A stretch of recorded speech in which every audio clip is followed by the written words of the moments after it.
माँ बाप की गलती। लतहका और लतढहकी एक दूसरे को पहचान ना सके।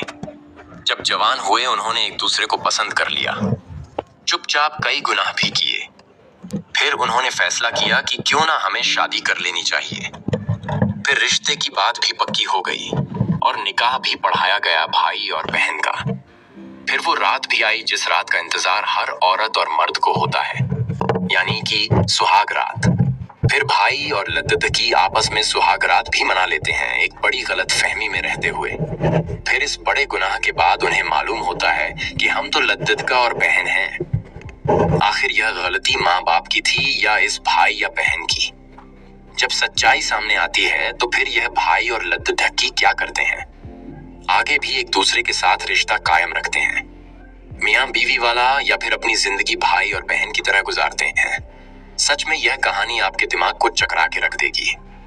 पुराने जमाने का वो गांव जहां हर गली कच्ची होती थी, हर दीवार पर वक्त की धूल जमी होती थी और हर घर के बाहर टूटी हुई चारपाई रखी होती थी जिस पर बैठकर बुजुर्ग अपने जमाने की बातें करते थे।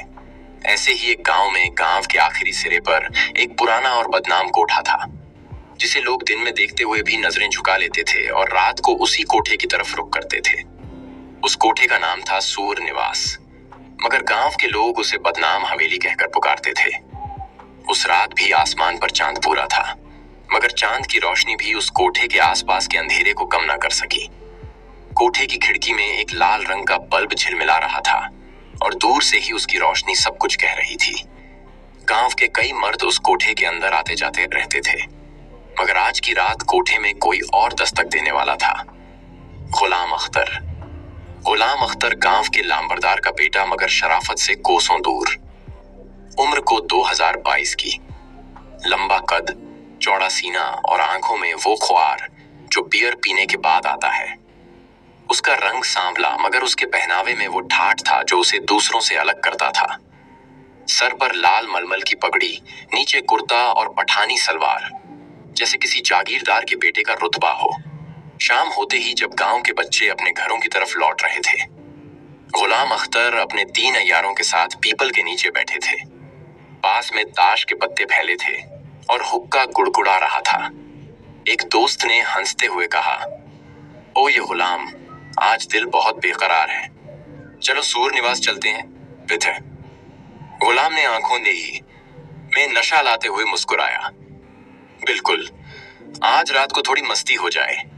दोनों उठे और धीरे धीरे उस कोठे की ओर बढ़ चले जहां वक्त ठहर सा जाता था। कोठे के अंदर का मंजर एकदम अलग था। दीवारों पर हल्की रोशनी में बनी परछाइयां थिरक रही थीं और हर कमरे से सितार की धीमी धीमी आवाज आ रही थी। वहीं एक कोने में जमी हुई थी अलीमा खातून। उम्र कोई 19-20 साल की, चेहरा नरम और मासूम, आंखों में एक झील सी गहराई और माथे पर टिकली, मगर उस चेहरे पर वो चमक नहीं थी जो किसी आम लड़की के चेहरे पर होती है।